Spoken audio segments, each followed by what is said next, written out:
Star hospital సుఖీభవకు తిరిగి స్వాగతం. ఒకప్పుడు ఎంతో ఉదాత్తంగా ఉండిన డాక్టర్ పేషెంట్ల మధ్య సంబంధాల్లో నేడు నమ్మకం, భరోసా ఎలా కనుమరుగైపోయాయో, అనుమానం, అభద్రత ఎలా ప్రవేశించాయో ఇప్పుడు తెలుసుకుందాం.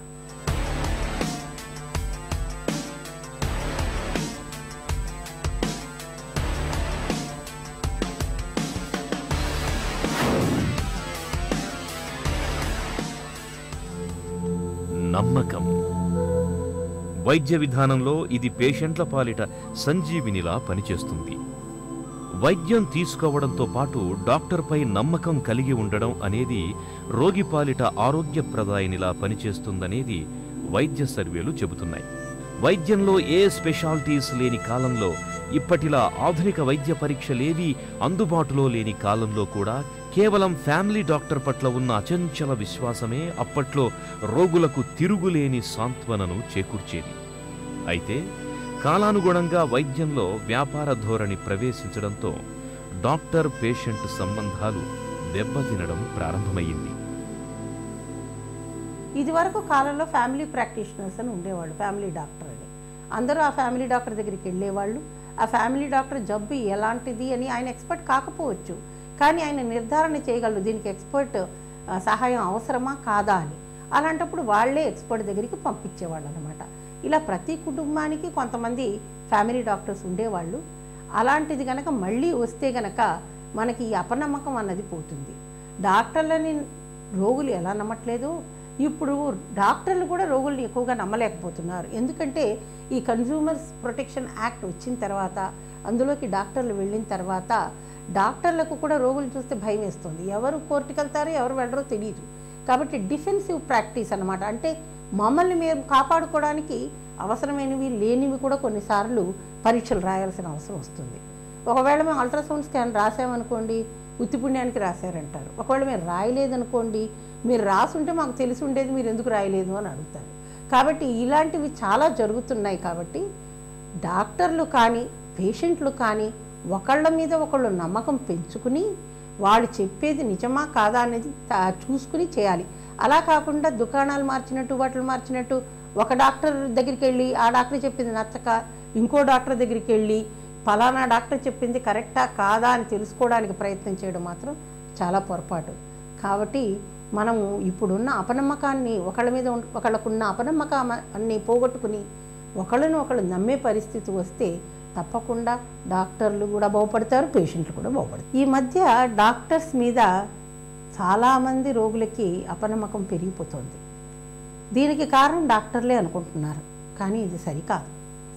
ప్రతి వృత్తిలోనూ కొంతమంది చెడ్డవాళ్ళు ఎలాగూ ఉంటారు.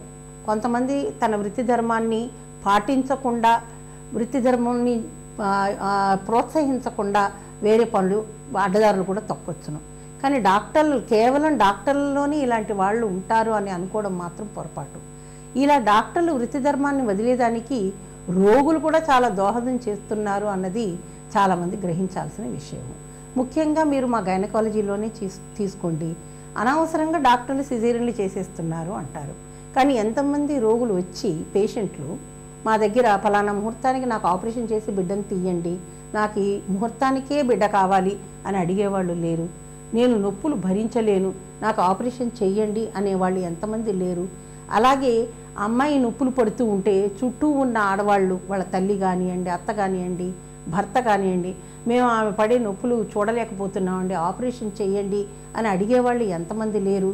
మేము వద్దమ్మా మీకు నార్మల్ డెలివరీ అవుతుంది అన్నా కూడాను మాకు ఆపరేషన్ చేస్తారా లేదా అని అడిగేవాళ్ళు ఎంతమంది లేరు. ఇలాంటివన్నీ కూడా మీరు ఆలోచన చేయాలి. Cure and care. వైద్యంలో ప్రముఖంగా వినిపించే రెండు పదాలివి. మందులిచ్చి లేదంటే సర్జరీ చేసి జబ్బును నయం చేయడం క్యూర్ కిందకు వస్తుంది. దీనికి సైంటిఫిక్ వైద్యం అవసరం. ఇక్కడ సైన్స్ పనిచేస్తుంది. ఇక జబ్బుతో బాధపడుతున్న పేషెంట్ వేదనను తొలగించడం అనేది కేర్ కిందకు వస్తుంది. ఇక్కడ ఆర్ట్ పనిచేస్తుంది. వైద్యం అనేది క్యూర్ అండ్ కేర్ల మేలి కలయిక. నేటి తరం డాక్టర్లు ఈ రెండింటిలోనూ పేషెంట్లకు తగిన సాంత్వన చేకూర్చలేకపోతున్నారని విమర్శ. వైద్యం అనేది ఒట్టి శాస్త్రీయతనే కాదు, శాస్త్రీయతతో పాటు వైద్యునికి డాక్టర్కి మధ్యన ఉన్న సంబంధం ఏదైతే ఉంటుందో వాళ్ళను ఆహ్వానించడం, వాళ్ళతో కూర్చోబెట్టడం, సంజాయించడం, కష్టాన్ని వినడము, ప్రతిస్పందించడము, వాళ్ళకు అర్థమైన రీతిలో సముదాయించడము కష్టాన్ని, వాళ్లకు మంచి మాటలు చెప్పి రోగాన్ని నయం చేయడానికి ఏమేం చేయాలని అవన్నీ అన్వయించడానికి పద్ధతులు చెప్పడం అనేది ఒక కళ. శాస్త్రీయతతో పాటు కళ ఉంటే అది అత్యుత్తమమైనది. అదే కాకుండా ఎదుటివారి కష్టాలను తన కష్టాలుగా భావించి ఆ కష్టం నుంచి బయటికి తీయడానికి చేసే క్రియ ఏదైతే ఉంటుందో దాన్ని ఎంపతి అంటాం మనం. ఈ శాస్త్రీయత ఉంటే కొంతమందినే మనం నయం చేయవచ్చు. శాస్త్రీయతతో పాటు కళ ఉంటే చాలామందికి నయం చేయవచ్చు. మనము ప్రతి ఒక్కరికి ఎటువంటి కష్టం ఉన్నా, ఎటువంటి జబ్బు ఉన్నా, ఎంత తీవ్రమైన జబ్బు ఉన్నా దాన్ని నయం చేయడానికి పద్ధతి ఉంది. అదేంటంటే శాస్త్రీయతతో కళతో కూడిన ఎదుటివారి కష్టాలని అర్థం చేసుకొని దాన్ని తీర్చడానికి చేసే క్రియ ఏదైతే ఎంపతి ఉందో, ఈ మూడు ఉంటే ఎటువంటి జబ్బునైనా మనము ట్రీట్ చేయవచ్చు, చికిత్స చేయవచ్చు, సంతృప్తికరంగా చేయవచ్చు.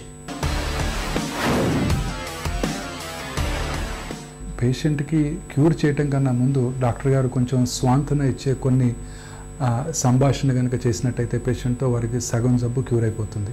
చాలామంది ముఖ్యంగా యంగ్ డాక్టర్సు ఈ క్యూర్ మీద ఎక్కువగా కాన్సన్ట్రేట్ చేస్తూ పేషెంట్ కౌన్సిలింగ్కి తక్కువ టైం కేటాయించినప్పుడు ఈ ప్రాబ్లమ్స్ తలెత్తుతున్నాయి.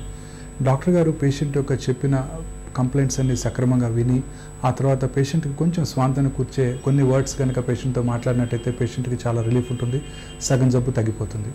సో మనం పేషెంట్ని క్యూర్ చేయడమే కాకుండా పేషెంట్కి మైండ్కి చక్కగా అనుకూలంగా ఉండేటట్టు కొన్ని రకాలు కొంతసేపు పేషెంట్తో కనుక టైం కేటాయించి కౌన్సిలింగ్ చేసినట్టయితే మంచి రిజల్ట్స్ ఉంటాయి. డాక్టర్ పేషెంట్ల మధ్య సంబంధం దెబ్బతినడానికి కారకులు ఎవరు? ఈ ప్రశ్నకు డాక్టర్లని కొంతమంది, కాదు పేషెంట్లని మరికొంతమంది వాదిస్తారు. ఆసక్తికరమైన ఈ వివరాల గురించి ఒక చిన్న విరామం తర్వాత తెలుసుకుందాం.